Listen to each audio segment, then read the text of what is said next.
Welcome in to the 48 Minutes podcast on Believe, presented by Bet Online. I'm Ross Geiger, joined alongside Bruce Bernstein of Pure Hoops Media and World B, Michael Freer. This is episode number 57, the Greg Willard episode, as Willard wore number 57 for 24 seasons as an NBA referee. Willard got his start in the NBA officiating games in 1988. When the league decided to expand its in-game officiating from a two-man crew to a three-man crew. With over 1,500 NBA games under his belt, Willard unfortunately was forced to withdraw his name from Game 6 of the 2012 Western Conference Finals between the San Antonio Spurs and the Oklahoma City Thunder after being diagnosed with pancreatic cancer. The NBA officials working the 2012 NBA Finals wore a number 57 patch on their jerseys to recognize Willard during his difficult battle. Before ultimately losing his battle with cancer in 2013, Willard was honored with the Spirit of Hope Award by the Pancreatic Cancer Action Network. Additionally, NBA officials ended up wearing Willard's number 57 patch for the remainder of the following season in 2013. And I think I speak for all of us here at the 48 Minutes show that it's sure nice to bring his legacy to light here as tonight's show honoree with number 57. So wanted to give a shout out there to Willard and his family, and may he rest in peace. But before we get into tonight's action, I want to remind everybody, Bet Online is your number one source for all your betting needs. Get the latest odds, lines, and the latest matchup reports for baseball, boxing, golf, and more. BetOnline continues to be the fastest and easiest way to place your wagers, including live betting and your favorite casino and card games available to play right from your phone. Head to the website or use your mobile device to sign up today and get in on the action. Remember to use promo code BELIEVE, BLEAV, for your 50% welcome bonus on your first deposit. BetOnline, where the game starts. And tonight, Bruce, I'm going to let you start off by letting everybody know who we're fortunate enough to be joined by tonight as our special guest. Thank you, Ross. For those watching this on YouTube, the gentleman in the bottom left corner is this week's guest. Mr. Shaun Powell is one of the most respected journalists in the NBA family. You've seen him many times on TV over the years. He's currently a fixture on NBA TV and NBA.com. Shaun's been covering the NBA since the 1980s, although he looks far too young to have been around that long. Absolutely. Right, Absolutely. Shaun covered all 6 of Michael Jordan's championships, as well as countless other NBA finals, numerous Super Bowls, World Series, Olympics, Masters tournaments, Wimbledon, and so much more. He's also the author of the book Sold Out. That's Souled Out. Sold Out. A study of the modern-day African-American athlete that has received universal praise since it was published more than a decade ago. In addition to all of his achievements, he's a graduate of Howard University and is one of the classiest human beings you will ever meet. And I'm not just saying that. It's the truth. Come on. Catch me on a good day. Who knows? A bad Shaun, day? Uh-oh. Thank you so much for joining us on 48 Minutes this week. Shaun, it's really a treat to have you with us. Hey, man, it's a pleasure. I mean, sitting around here talking hoops. I mean, what more could you do? Really? Yeah, no, we're glad to have you here, and that's what we do best is talk NBA basketball here and hope everybody can stay up to date in 48 on all things around the association. So tonight, Shaun, we're going to start off with our opening tips, and I'm going to let World B get us started.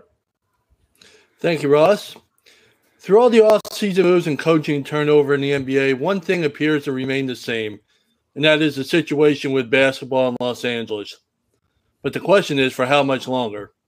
In Lakerland, they are coming off a somewhat surprising appearance in the Western Conference Finals, and their 2 biggest stars, LeBron James and Anthony Davis, aren't going anywhere before next season.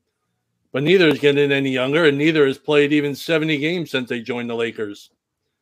In terms of a championship, the Clippers situation looks even more up in the air, with the health of their 2 stars, Kawhi Leonard and Paul George, seemingly forever in question the rest of their careers. They do get Russell Westbrook back, so perhaps this could be the tipping point in getting the advantage between the LA teams. But the betting public doesn't consider either team to be significant challengers for a title. According to BetOnline, among Western Conference teams, the Lakers are tied with the Warriors for the 3rd best odds to win a championship. while the Clippers had the 5th best odds out of the West. And if neither team gets a championship this upcoming season, both could see a significant overhaul of their respective rosters. Potentially, James, Davis, Leonard, and George could all be free agents after the 23-24 season. While many of the elite teams are in a win-now mode, for the 2 LA franchises, next season could be a win-or-else situation. Thanks, World B. I'm going to go next here. And I've been saying for many years that I believe the greatest all-around basketball player of all time is not Michael Jordan, not Bill Russell, or even Kareem Abdul-Jabbar. I believe it's LeBron James. I've said why I feel this way many times, so I won't repeat my reasons now. But last week at the ESPY Awards, LeBron made an announcement that was more of a humble brag than a breaking news story. He's not retiring. Surprise. His excellence after 20 years in the league is like nothing we've ever seen. Nobody really thought he was retiring because he has said that he wants to play in the NBA with his son Bronny, which will require 2 more seasons from King James. What LeBron is retiring is the number 6, his number last season, which the NBA has retired for all the teams in honor of Bill Russell. So he'll return to wearing number 23, which he wore in Cleveland and during his first 3 seasons in LA. There may still be a handful of NBA players that have kind of been grandfathered in and can still wear number 6, Alex Caruso, Kenyon Martin Jr., to name a couple. But nobody playing for the Lakers will ever wear it again. And when he finally hangs up his sneakers, sometimes after he passes the age of 40, it's highly likely that his number, I should say numbers, will be retired by 3 different franchises. The Cavaliers, number 23, the Heat, number 6 for Mr. Russell and LeBron, and of course the Lakers, who might go all Kobe on us and retire 6 and 23 for LeBron. Shaun Powell, any opening thoughts that you'd like to share with us? Well, everyone thinks that the NBA season or basketball season officially ended with Summer League, and usually that's the case. But this year, I believe we have something called the World Championships. Now, I don't know if anybody other than the hardcore hoop addicts will watch. That's fine. But I just got to thinking, suppose there was a game, one game, between American-born players and foreign-born players. Who would win? Who would win? I know who would win, and it wouldn't even be close. The world would beat the USA. Now, you probably think I'm crazy, and maybe I would have been crazy 20 years ago. But let me just roll down the list of world players who would crush the USA. Yes, I said crush the USA if it was in a Ryder Cup format. You ever heard of a guy named Giannis Antetokounmpo? Okay, yep, Giannis. Yeah. And who's going to join him on that front line? Oh, a guy named Nikola Jokic. Oh, yeah. You remember that guy, MVP? Oh, yeah. And who else is going to join him on that? Joel Embiid. Oh, my goodness. How many MVPs are there? I lost count. Okay, we're going to put those 3 there. And what about the backcourt? A guy named Luka Doncic. And who's going to join Luka Doncic in the backcourt? Shai Gilgeous-Alexander. Remember, he's Canadian. That counts. Or maybe it might be his countryman, a guy named Jamal Murray, who's coming off an NBA championship. Should I go any further? Yes, I should go some further. Pascal Siakam from Africa. Domantas Sabonis coming off that career year with the Sacramento Kings. What about Lauri Markkanen and the discovery last year with the Utah Jazz? So right away, you can put in LeBron. You can go with your little KD. You can go with your little Steph Curry. Go ahead, throw them all in there. I don't care. The world is beating. The world is gaining on the USA. The world would beat the USA in a game like that. Oh, and by the way, I forgot to mention one last omission that I kind of need to throw in there for the world team. Guy named Victor Wembanyama. I was wondering if you were going to mention him because I was thinking that's not a bad guy coming off the bench, to bolster the front line a little bit. He's like the ninth man, on this deep team. He's like the ninth man. We'll throw him in there, give him 10, 12 minutes. Is he going to be like Christian Laettner in 92? Exactly. There you go. So okay. Are we talking about the last 6 or 5 most valuable players in that front line? Right. Giannis has 2, doesn't he? Right. Giannis has 2. Joker has 2. Has 2.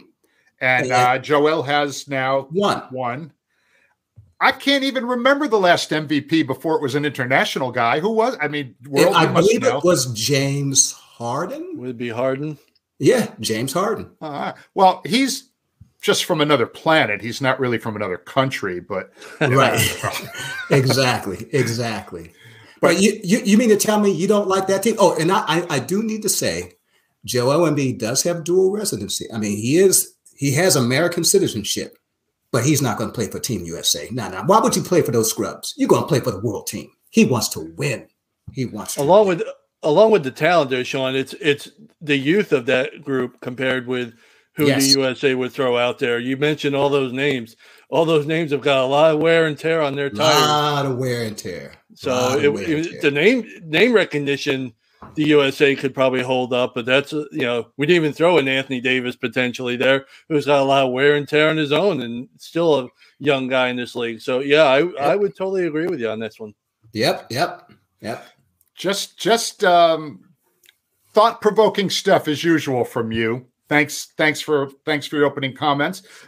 Ross will hopefully be rejoining us in a moment or two, apparently having some technical difficulties. But in the great spirit of our point guard, Ross, we're going to just keep it rolling right into our first quarter right now. And we're going to talk a little bit about what happened during the Summer League. Shaun, you were out there. Let's start with the fact that the Cavaliers took down the Rockets on Monday night. Isaiah Mobley, who's actually Evan's older brother, leads the way and could very well and is probably expected to join Evan on the Cavs roster this season. So we know Cleveland's already an established good team, playoff team, had a tough time against the Knicks, but future is very bright there.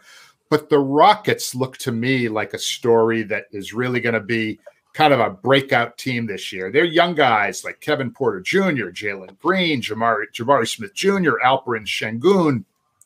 They're going to be joined by rookies Amen Thompson, Cam Whitmore, and veterans Fred VanVleet, Dylan Brooks, and our pal Uncle Jeff Green, coming off his championship run in Denver, as well as their new head coach, Ime Udoka. Let me start with you, Shaun. What are your thoughts about what you saw in the Summer League and any thoughts on what you expect out of Houston this season? Well, you named a lot of players there, but the plain and simple fact is most of those players were on the team last year, and they were a wreck. Plain and simple, they were a wreck. They were undisciplined. They made bad decisions. That's one reason why they ended up in the lottery. And they were missing something. And it was one of those teams where you saw so much potential and everything, but potential gets a lot of coaches fired. As a matter of fact, that's why Ime Udoka's there, because of the potential. And so what I wonder is this team going to be wiser, more mature this year because of really 2 additions? Ime Udoka, who was a no-nonsense coach with the Boston Celtics. Can he bring that same approach to a young team? He really didn't have a young team in Boston. That was a mixture of youth, but mostly kind of veteran team. They were ready to win now. This Houston team's not ready to win now. And so how will that translate in the locker room with Houston? And you mentioned Fred VanVleet. Fred is one of the true professionals in the game. I can't think of too many players who I would rather have as my leader. That's how good he is. Mature. He's exactly what they did. Now, he came at a high price, but he is exactly what they needed. Point guard. Kevin Porter Jr. was not a point guard on this team. Made too many mistakes. He just wasn't. Point guards are like born. They're born. And Fred is a point guard. And I think he'll help this team. He'll be the bridge until, they draft another point guard who probably have like a 10-year career. But I think Fred, a veteran, is coming at the right time. And I can't say enough about Amen Thompson. Speaking of maturity, I mean, this guy's coming into the league like he's 30 years old. Just the way he thinks, him and his brother, high character. high character. Did I mention he has high character? High character. So he is the type of young player you want on this team. He's the type of young player you want in that locker room. And hopefully he will rub off on his new teammates. So I like the additions by the Houston Rockets. You know, the veteran signing coming in, a no-nonsense coach, and a rookie who's wiser beyond his years. I like that part. Now it just all has to mesh together. World B? Yeah, I'll tell you what, if there's one thing the Rockets can do to improve their lot in this league, it is improve their shooting. They were easily the worst shooting team in the league last year, both if you look at it from effective field goal percentage or if you want to look at it from three-point percent. I mean, they were at the bottom. And while Fred VanVleet is, as Shaun said, a true pro, and no question about that, he's coming off his worst shooting season from the perimeter, going to a team that was the worst shooting team in the league. The Raptors were 28th in the league in shooting last year. So it's not as if they picked up somebody from coming from a successful run in the league as far as when it comes to shooting. So I'm going to take a wait and see approach on this. They're way young, or they were way young last year. You know, them and the Magic and the Pistons were the three youngest teams. If you look at it by rookies, second-year players, however you want to look at it, combine them, they were among the, there was those three teams last year. So there's obviously room for them to grow, room for them to develop, but it begins with their shooting. When they start shooting better, their world gets a lot better, as it does for most teams, but particularly for the Rockets in this case. We know that Ime Udoka, you don't get minutes with him unless you play some defense as well. So, Shaun, what do you feel like? Do you see like some good defensive potential with some of the guys that he can run out there? I mean, you saw a little bit of Jabari Smith Jr. In the summer league, a little bit last season. He kind of came on a little bit after the All-Star break. Speaking about their poor shooting, he was right up there with them. And the poor shooting had to do with more, I thought, was shot selection. These guys just, their history before the NBA, they were actually decent shooters, but they just had poor shot selection. And that really can drag a shooting percentage down. Defense-wise, I mean, I don't know. I don't see that rim protector. I don't see that tough lockdown perimeter defender. As a young team, that's one of the things that comes along later is the effort and the ability to play defense. So again, with Bruce, you said it, Ime Udoka is a guy who really preaches defense. He's going to preach that from day one. But again, with a young team, you wonder what's going to go in one ear and stay in, rather than go out on the other ear. And I think with Houston, this is a work in progress. And we can talk about VanVleet. We can talk about Udoka. Maybe Jalen Green takes the next step. We can talk about all that stuff. But I still think this team is another year or two away from us really seeing the results of all this growth. Okay. Well, certainly the fans in Houston are going to be excited to take that next step forward. And Ross, we were just discussing the kind of pluses and minuses of the Houston Rockets as we're kind of working our way through the first quarter here. Any thoughts that you have based on what you saw from the Rockets during the Summer League? I mean, I thought the Rockets had an incredible Summer League. I mean, let's start with Cam Whitmore, who was named the MVP of Summer League. I mean, I had talked about this guy maybe being a top 5 talent in this year's draft. He obviously slides due to the injury concerns all the way down into the early 20s, and it looks to be a big steal here for the Houston Rockets that just continue to collect young assets. Of course, along with the young talent that they have on this roster, they went ahead and added some very valuable veteran pieces that could be leaders on this team, and that starts with, of course, the big signing in Fred VanVleet. Dylan Brooks, obviously he gets a bad rap around the league with some of his antics, but he's coming from a very successful program in the Memphis Grizzlies. He brings a lot of toughness as a two-way player and can certainly instill a certain accountability with some of the younger guys that want to be able to compete at the level he's been able to compete at. And of course, they got a well-respected coach in Ime Udoka I mean, this guy has been a culture changer and well praised with his time with the San Antonio Spurs. Obviously had a very successful first year with the Boston Celtics, and he may even be a steal for the Houston Rockets as the new head coach. So lots of things are on the up and up for the Houston Rockets, and I think they're really in a good position here to even make a big move too. I mean, they're going to have so many different versatile pieces on this roster that I think a few of them are expendable, and come trade deadline, if they're in the hunt for, let's say, a play-in seed this year, it might be worth taking that gamble and getting some of these younger, more talented guys some playoff experience. Cool. All right. So, Ross, you're our point guard. So handing the ball back, putting the ball back in your hands. Why don't you take us into the second quarter here? Yeah, heading into the second quarter, Shaun, would love to pick your brain here on the current problem in Portland. Of course, they've got some talented young guards, and that starts with Scoot Henderson, who they drafted 3rd overall. They've got Anthony Simons, who took a big leap last year, but now they're having a problem with their veteran and Damian Lillard, who has asked for a change of scenery, Miami being the specific one here, and would be very curious to get your thoughts on the entire situation. And, do you think this will work out before the start of training camp, or is this something that's going to extend into the season? Well, let me quote the great Branch Rickey, who, as you know, was a talent scout for the Brooklyn Dodgers. And he said something that all general managers should heed. It's better to trade a guy a year too early than a year too late. And I think when you look at this situation with Damian Lillard, it could have all been avoided had they simply traded him last year. I just think that I don't know why they were holding on him for too long. And look, I think the world of Dame as a player and a person, well, as a scorer and a person. I mean, but the problem with Dame is that he's a 6'2" point guard. He doesn't protect the rim. He's not a great defender.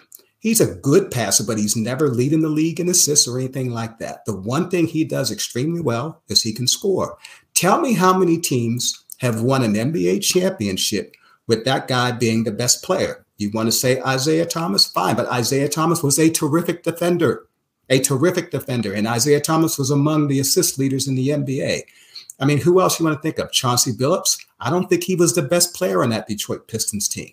So the bottom line, it has been proven in the NBA, you cannot win when a player like that is your best player. And I thought when they traded C.J. McCollum to New Orleans, it was the right time to trade Dame and get that haul back. They didn't do it. And I can understand why. Dame means so much to the Portland community. He's a great guy, great to have on your team. But if your goal is to win a championship, he can't be your best player. And they couldn't find anyone better. Portland is not a free agent destination. They didn't really have enough assets to trade for another disgruntled star. Things like, disgruntled stars kind of dictate where they want to go. Anthony Davis kind of dictated where he wanted to go. And in LA, James Harden kind of dictated where he wanted to go, first to Brooklyn and then to Philadelphia. No disgruntled star is trying to maneuver his way to Portland. Okay, so let's just get that out of the way first. Now what the Blazers do? Well, first of all, what they shouldn't do is to rush into any decision. Why? Dame's under contract for multiple more years. He's not going anywhere, right? Yeah. I could even wait up until the trade deadline. I got to get what I want. And if they can't get what they want from the Miami Heat right now, Tyler Hero and some filler and some number 1 picks, then why are you in a rush to trade him? Just wait. The NBA is weird. Things happen all the time where suddenly there's another team that needs to make a move. And maybe that's a third team in terms of getting a trade partner. Or maybe that team can give you something more than Miami can give you for Dame. The bottom line is the Portland Trailblazers are in control here. And that's rare in today's NBA where really, the era of player empowerment. They need to take their time, and they should take their time before they decide where to trade Dame and what to get for him. Dame really and his agent, I think it's Aaron Goodwin, really kind of put Portland in a box here, because I think it was and I talked about this a little bit on last week's show. I think Dame has done damage to his legacy by the way he's kind of handled this situation a little bit here too. Not that Portland hasn't screwed it up, but good, they have. because what you said, I mean, better to trade him a little sooner than a little later. But Dame took the money, right? He wanted the money, and it's within his right to ask for a trade, although he did not negotiate a no trade clause, so he can't really demand it. Portland seems to be doing their best to try and accommodate his wishes out of loyalty to him, and that's commendable. But I agree with you. Their friend, Joe Cronin has to do what's best for the franchise, for the players who are still there, for the coaches, for the employees of the team, for the fans who don't want to give up, Dame for pennies on the dollar.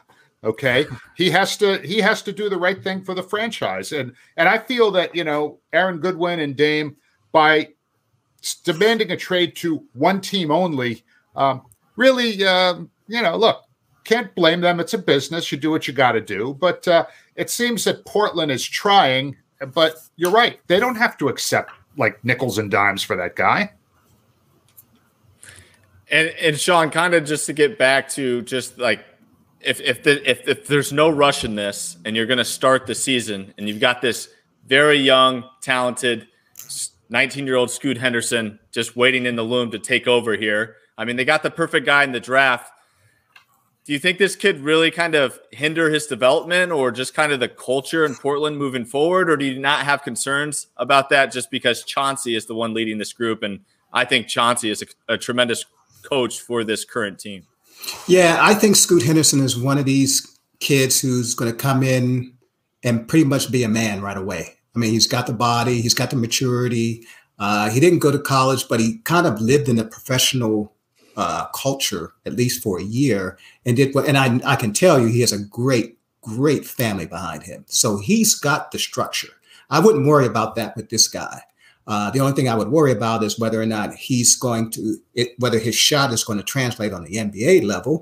That's probably going in the weakest part of his game. But in terms of the maturity and the wherewithal, I think this guy wants to be a star.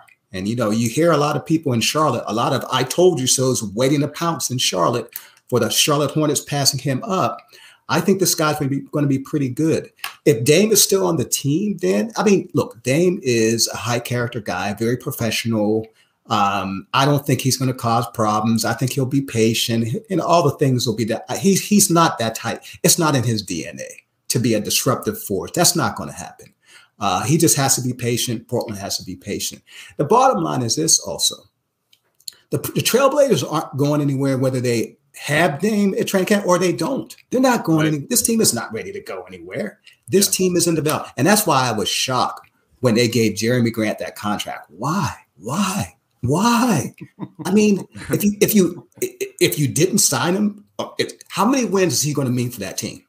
One, two. Yeah. Why did you resign? For what? Give me a great reason. Whether you thought Dame was coming back or not, give me a great reason why you gave. But by the way, good for Jeremy Grant. But if you're Portland, give me a great reason why you gave him that money. I can't think of one. You're not ready to win now. You're not ready to win. Yeah. I'd like to talk a little bit, if we could, for a moment, about Chauncey. As a mentor, I doubt there's anybody that could be better for Scoot Henderson than Chauncey Billups. I mean, he's a personal favorite of mine. We worked together for a few years. I think if there's anybody who can kind of navigate through this turmoil, he's not only was he not also a great player? I think he's a improving coach. He's one of the superior human beings I think I've ever met in the NBA family. And I believe he should be in the Basketball Hall of Fame. What do you guys think? Is Chauncey Billups destined for Springfield one day? Will be. I think he's in the Hall of Very Good. I don't know if he's in the Hall of Fame. Now, if he gets in, more power to him, obviously. I look at Hall of Fames, be it whatever sport you want. I look at it as, did you dominate your position, or were you a dominant player at your position for an extended period of time? Now, period is obviously a relative term, so it can only be judged by how you want to do it. And I don't know if Chauncey qualifies, but he may.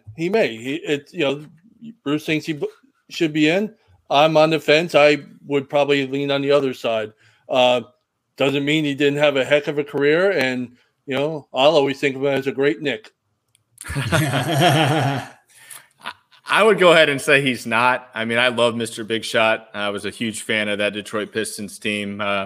What I give Chauncey a ton of credit for is, those that remember from the Pistons days kind of fail to forget how long it took him to become who he was. I mean, he was an NBA journeyman in the NBA for quite some time, kind of bounced around trying to find his role and find his niche with an organization. He was fortunate enough to find that on that Detroit Pistons team, and obviously became one of the big leaders vocally and actively on the court throughout that championship run, and what led up to them getting to a championship caliber team. But as far as Hall of Fame is concerned, I can't put him in with that company there. What about you, Shaun? Yeah, Bruce, I'm sorry, man. I'm sorry. You know how I feel about you, Bruce. I love you, my man, but I gotta go. I gotta agree with everybody else. If there was a Hall of Fame for leaders, I put him in there, first ballot. I mean, of course. I mean, this guy, for what he did in Detroit, also Denver now. And he's from Denver. He went back and played for the Nuggets. He was really good. And you could see his leadership as a coach. Absolutely. But I never thought that he was ever like the best player on his team. Even in Detroit, I'm going to think, well, you got Rasheed Wallace, I mean, he's probably the best player in that team. A couple others, Rip Hamilton, and Chauncey Billups was right there. Don't get me wrong. But I never got the feeling that, wow, this guy. And also the other thing about the Hall of Fame is, were you ever the best player at your position or one of the best players at your position over a fair, during your peak years at least? And I also never really got, Allen Iverson was better than him. You can go down a few. And by the way, this is no mean to diminish Chauncey Billups. But I just want to say, yeah, I would want to keep him in that context. Fantastic leader, very good player, not a Hall of Famer. All right. I'm outnumbered on this one. Chauncey, if you're watching or listening, I did my best for you, bro. Now, Bruce, you're closer to Springfield than the rest of us, so maybe that gets you, a little bit more of an advantage to help out Chauncey in this one. I'm still trying to figure out. Shaun, we had Mark Spears on the podcast a couple of weeks ago, and he's going in to get the Kurt Gowdy Media Award, in August. And he's demanding that I show up, and I'm still trying to figure that one out. I mean, I only live about 45 minutes away from the hoop hall, but I have to figure out a way because Spears will, probably kill me if I don't show up there. So if anybody has any ideas for me. Yeah. You're on your own, pal. You're on your own, pal. Oh, I thought you guys loved me. All right. Are we ready for halftime? I was going to say it's been a tough minute and a half here for Bruce. So we're going to go ahead and take a quick break and come back with you for the second half.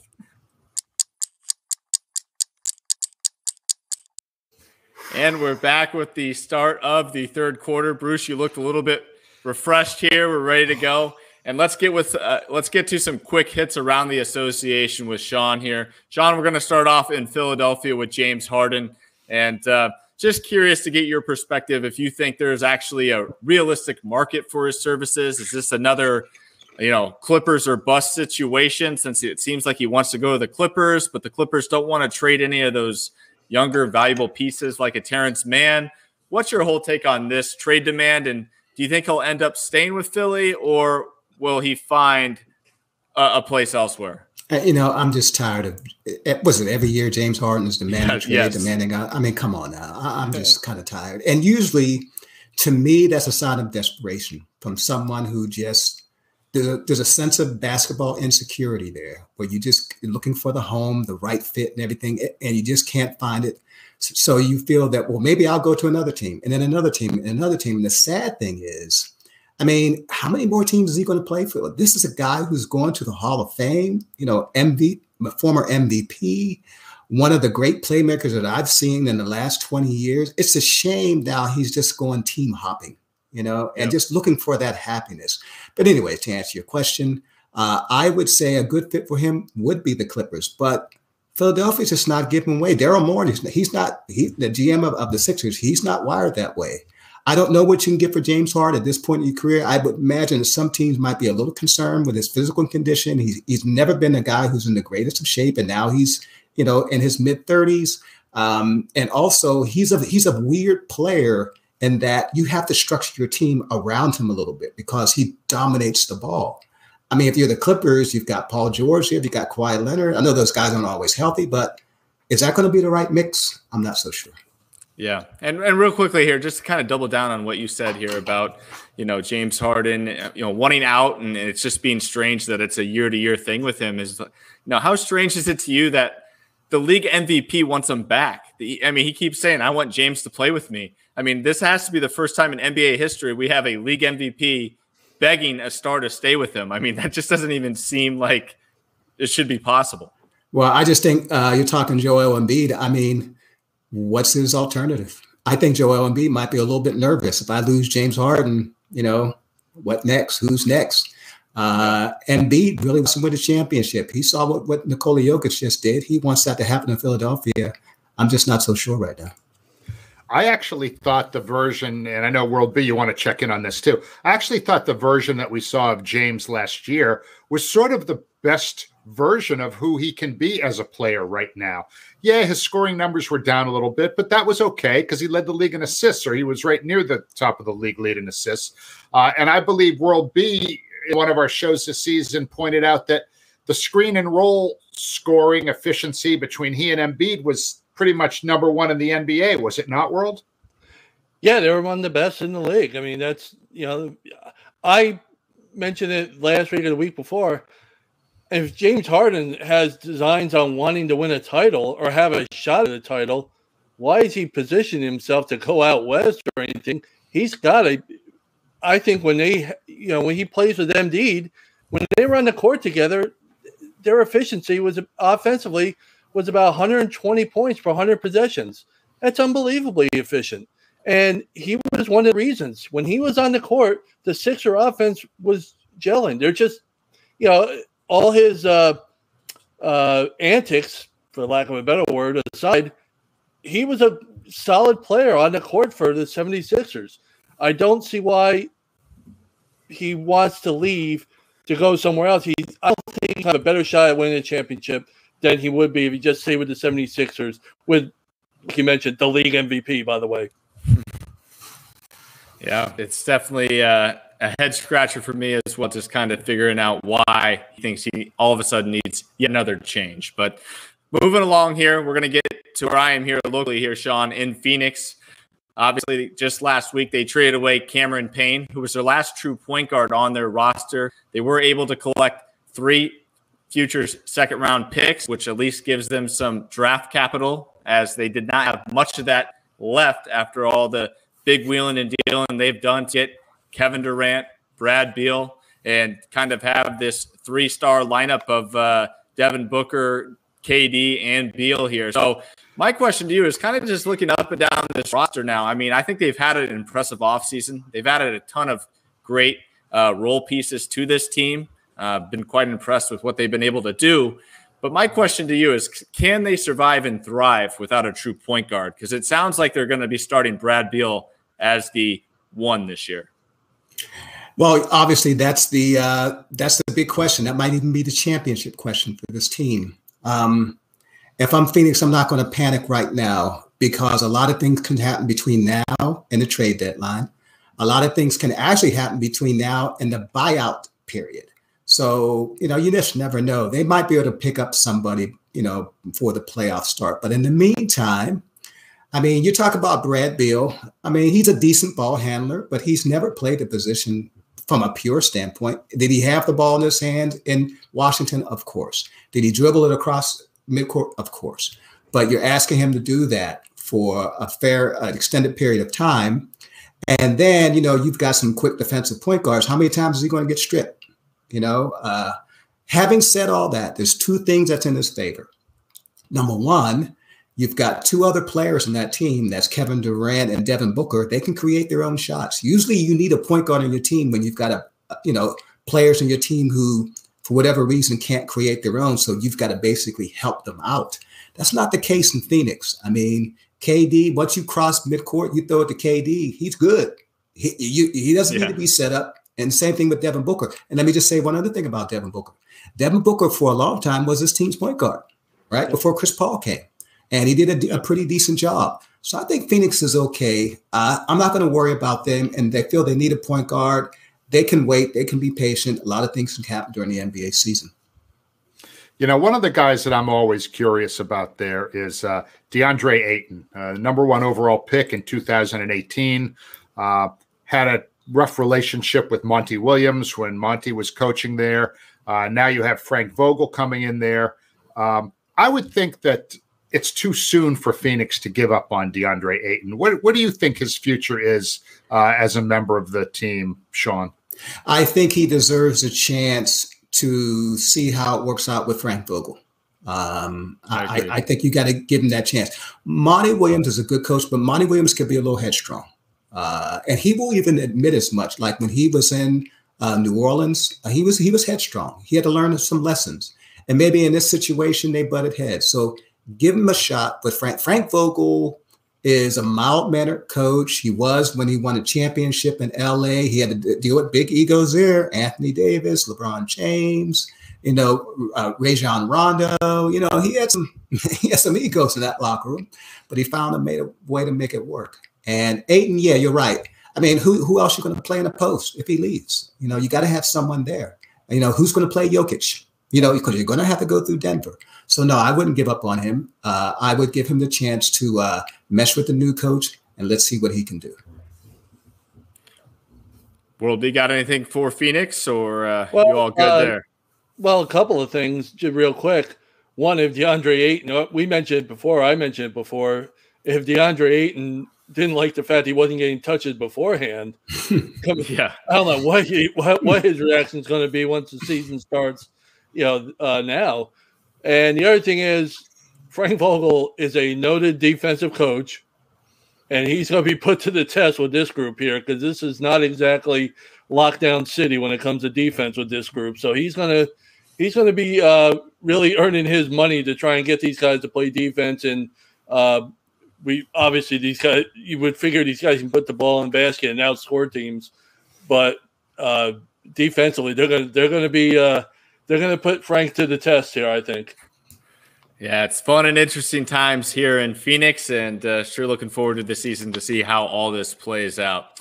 Now, the last and final guy I do want to talk about here, Shaun, and it's Bruce's guy, Jaylen Brown. He's still not come to terms with the Celtics on a supermax extension. Some Boston fans, much like Bruce, are getting pretty antsy here, but there could be, a few reasons for the delay. What are some things you think they might be haggling over? And do you have concerns if you were a Celtics fan, would you be concerned at this point? Well, first of all, I think the world of Jaylen Brown. I think he's a solid two-way player. He works hard. He's made himself into a very good player, all NBA. It's sort of like a breakout season for him. He came up short in the playoffs, but that sort of thing happens. I think what's happening now in the NBA is that teams are having a hard time dealing with the sticker shock of the new era NBA. When all of a sudden, you're giving guys extensions, and the last year that extension is like $65, $68 million. That's sticker shock, right? Yep. That's the first thing. The second thing when it comes to Jaylen Brown, he's not top tier in the NBA. He's the next level, right? And the NBA owners and general managers have a morbid fear of these next level guys demanding top level salaries, because now all of it, like a Bradley Beal, for example, because now it's tough to trade him if you have to trade him. Nobody wants a guy who's overpaid, even though he's a good player. That doesn't mean he's not a good player, but his pay is it's like, Hall of Fame pay. And I think there's a little bit of a sticker shock going on right here. Third thing is, if you give him that extension, you can't trade him, I believe, until the end of the season or next season or something like that. I got to be clear on my rules. I know they can't trade him right away. So if, for example, you're trying to get a Damian Lillard, well, guess what? You can't throw Jaylen Brown into the mix. So I think you have those things going on here. And finally, what's Jaylen Brown's options right now? If you don't extend me, I'm going to do what? You're going to come back next year and play on your final year and be an unrestricted free agent. That's it. And Boston still can pay you more than anybody else next summer. Yep. So again, I'm not in there with Brad Stevens and Jaylen Brown, his agent. Don't really know what's going on, why he hasn't been signed already. But if they wanted to give him the supermax, they would have given it to him already, and he would have signed it. My thing about Jaylen Brown is, and I'm a huge Jaylen Brown fan, and I like his game a lot. I know that there are some things that he needs to do a little bit better. But with the departure of Marcus Smart, okay, and the fact that Al Horford will soon be aging out a little bit, Jaylen Brown has leadership characteristics in my mind. This guy is a leader in your locker room. He's a mature guy. He's a highly polished individual. He's smart. He's savvy. He's got skills that go well beyond the world of basketball. And I think when you have a guy like that on your team, he's going to bring, a level of professionalism. And you're always cycling younger guys into the mix, whatever. And I really think Jaylen Brown is going to be the leader of this team, more so even than Jason Tatum. Jason Tatum is a better player at this point in time. But I wouldn't say that he's more mature than Jaylen Brown. I would give that to Jaylen Brown. So for me, hopefully they can come to terms pretty quickly. You're right. Jaylen doesn't really have any options, but you don't want a guy that is that potentially influential not being a happy camper. So hopefully they're going to find the right sort of number that they can all be happy with there. Potentially this is a Celtics franchise that could have $600 million locked into two players in another year or so between Tatum and Brown, if they both sign their mega deals or whatever.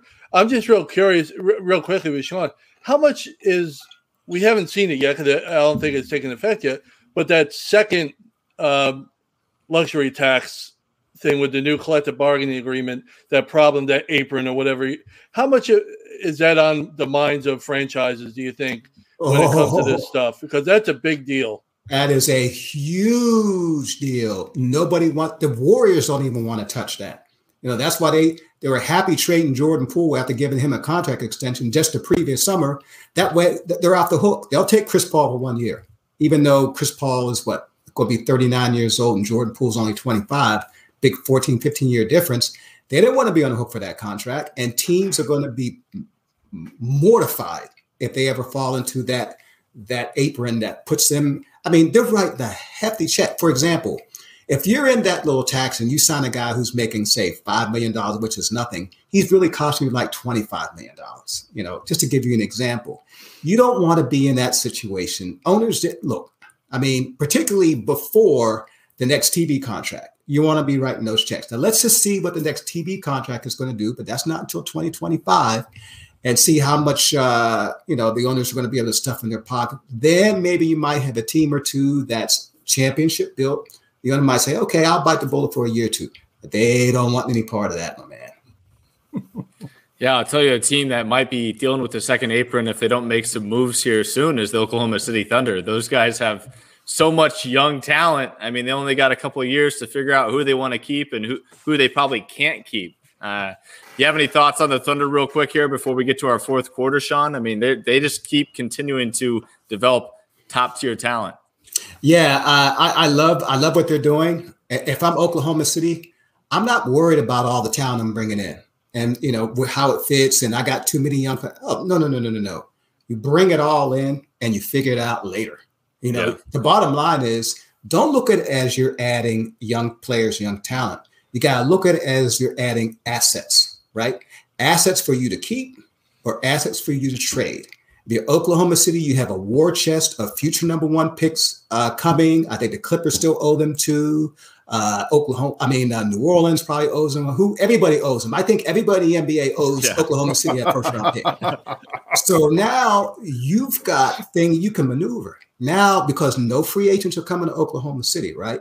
So the best way to get them is to draft and develop them and then pay them the way they paid Shea, or maybe you can trade for them using some of your assets. So this is how they're going to build. I just think I love what they're doing. Obviously, Chet Holmgren, I got to see him in his so-called rookie year this year.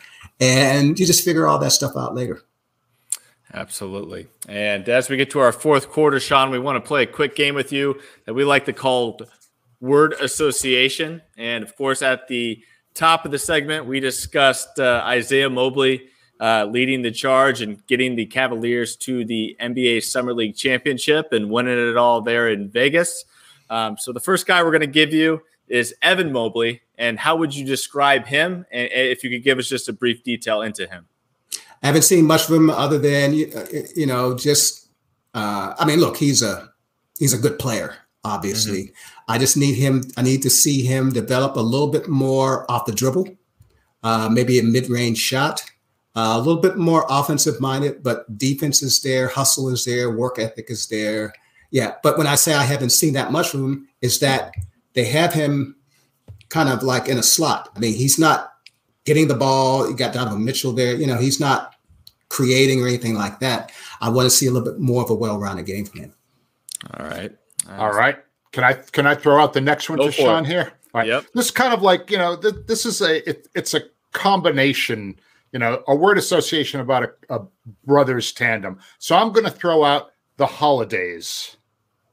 You mean Thanksgiving, Christmas, and New Year's? Also known as Aaron, Justin, and Drew. Yeah. Yeah. Well, I mean, kudos. Let me just say something about their father, who I believe he's approaching his 60s, or he's in his 60s. He celebrates every birthday by dunking. When your father can dunk on his birthday, where you got the athletic genes. I love the holidays. I love Drew Holiday, everything he represents. Good guy, high character, professional. And his brothers have done very well in the NBA for their talent level. I just think that's a great family, and just kudos to the family. Shaun, what do you think when I mentioned the Ball family, Lonzo and LaMelo? We'll leave his father out of this mix. Yeah. I feel so bad about Lonzo. I mean, I don't know if we're going to see him again. He's not going to play this. He didn't play last season. He's not going to play this upcoming season. He just had that injury. Just must be something else. And what's the real shame is that when he first got to Chicago, I thought he played his best basketball, even though the numbers didn't really reflect it as much as it might have done in Los Angeles, but they didn't win in LA. And I thought he was just a perfect fit for that team in Chicago. He was just filling his way, handling the ball and everything, and this happened. So I just feel bad. But LaMelo, I think, he just signed a big rookie contract extension. I think he's one of those players who is not only good, but he's exciting. And that's quite the combination. And if LaMelo never plays ball again, or maybe he's not the same player he used to be, Lonzo, that means it's not the same player he used to be, I think LaMelo will take up the slack. All right, Shaun, thanks for having some fun with us there with a brother tandem of word association on tonight's show. Now we're going to get into our final thoughts, and Bruce, I'll let you start us off. Thank you very much. I've always been partial to the Bruce B's of the world. Being one myself, I believe we must all stick together. My good friend and former colleague Bruce Bowen is my favorite Bruce B, and his role on 3 Spurs World Championship teams was critical. He was a tough defender, a dangerous, if streaky, 3-point shooter, and was considered an ideal teammate. Those characteristics also apply to another Bruce B. That would be Bruce Brown, a key player in the Denver Nuggets championship run who signed a free agent deal with the Indiana Pacers. His new 2-year contract will pay him more in his first season than he made in his first 5 seasons combined.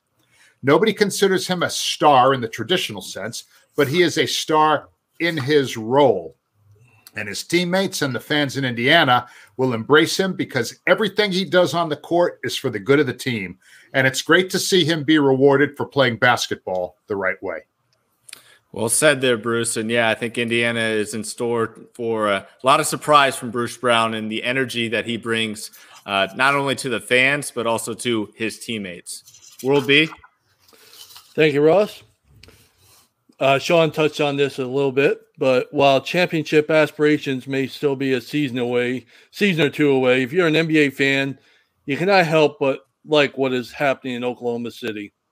Coming off a season in which they improved their win total by 16 games and picked up a win in the play-in tournament, The Thunder continue to build towards the future, and it doesn't appear as if they're going to be taking a step back in the process. Already, the Thunder have an all-star in Shai Gilgeous-Alexander, who has the potential to reach superstardom. Last year's number 2 pick, Chet Holmgren, hasn't looked overmatched since he first stepped on the court in the Summer League last year, and he should be a contender for Rookie of the Year this season. And this week, Oklahoma City signed head coach Mark Daigneault to a multi-year extension. And then there are the draft picks. Potentially, there could be 20 in the first round over the next 6 years and 22 in the second round over the next 7 years. While different rules and conditions make it unlikely that OKC will have or use all these picks, it has more draft capital than any other team in the NBA has, and it has one of the best GMs in Sam Presti to try and make it work for them. You don't have to focus on the Thunder when you're looking for championship contenders next season, but it may be the last time for a while you get to look past this team. Absolutely. Couldn't agree more there. And as you mentioned, Shaun did touch on that a little earlier there. So well said there, World B. Shaun, do you have a final thought here tonight? Yeah, I noticed you guys didn't ask me about the Zeller brothers, but I'm going to forgive you for that. We're coming up on the 10th year of what? I would say for you guys to guess, but you'll never get it. It is the 10th year for Adam Silver being commissioner of the NBA. Wow. Yeah. The 10th that went by fast. It went by fast. Look, when the first thing you're dealing with is Donald Sterling, So right out of the gate, when he took the job in February of 2014, he had to deal with the Donald Sterling saga. And that just put his feet to the fire right away. I thought Adam Silver came out of that looking very, very good, particularly for a rookie. But it didn't end there. He had to deal with the death of Kobe Bryant and trying to, really be a healing force for all NBA fans. And what about the pandemic and the bubble when he had to, the season was put on hold, and then he hastily had to put together a bubble on the Disney campus to try to continue that season. He didn't want to lose the season, and he did not lose the season. The Los Angeles Lakers and LeBron James got a championship. The new labor contract, and by the way, there was no interruption. There was no strike, no this, no that. That labor contract came and went just like that. Nobody suffered. Everybody was good. He also put together the play-in tournament. And I think by all counts, it has been a success. It has been a success. We're excited for teams fighting for the last couple playoff spots. Now, of course, he's got the in-season tournament, and some people were a little bit skeptical about it, but I think it's going to be a pretty good idea. I think it's going to fly. I think people will get it, and it'll be very interesting to see who are the last 2 teams standing and how hard they play. Finally, he has Victor Wembanyama coming in from France. This is the most hype rookie since LeBron James, and how will he handle that? I think the NBA to this date has done everything fantastic. First of all, by making sure he goes to the San Antonio Spurs. I know, it was just a game of chance. I'm just kidding there. There was no frozen envelope or anything like that. And I think now, for Adam Silver, the next thing on his plate is the biggest thing on his plate. The new TV contract, or the new broadcast, I shouldn't say TV because you never know what format it's going to be on. The new broadcast rights in 2025. This is going to shape the financial future of the NBA for the foreseeable future. And beyond that, expansion. This man has done a lot, I think, in 10 years. Job well done, but the job's just getting started. Well said there, Shaun. It's been quite a ride with Adam Silver as commissioner, and I think we're very lucky to have him leading the charge because, as you mentioned, he's done a lot of great things for the game of basketball, not just here in the NBA, but worldwide as this game continues to explode across the globe. As for my final thought, I'll keep it real quick here. Joke's kind of on me. I was going to mention that we've now set a record high here in Phoenix, 19 straight days of 110-plus temperatures, which is a new record. Brad Beal's posting about it on social media, 116-degree day. Welcome to Phoenix, Brad. And here I am starting tonight's podcast in the garage, and then my computer overheats and have a little technical difficulty as I missed most of the first quarter. So I want to apologize to you, Shaun. Really appreciate you being with us. I want to apologize to our listeners, and guess lesson learned. It's too hot to be podcasting in the garage. So if you wanted any further proof of how hot it is here, my computer won't work if I go outside. But Shaun, wait a minute. Your computer crapped out during the show? I must have missed that. Oh, my goodness. You're a smooth operator, Bruce. I didn't expect you to notice that. But Shaun, we want to thank you so much for joining tonight's show and taking the time out of your night to be with us here. How can our listeners follow your work, and how can they find you on social media? Yes, my Twitter handle is Powell to the People, PLWELL, the numeral 2, DA, People. And obviously, you can find me on NBA.com. And when the season starts, occasionally on NBA TV. I look forward to it. And I got to thank you guys. This has been a pleasure. I appreciate the camaraderie.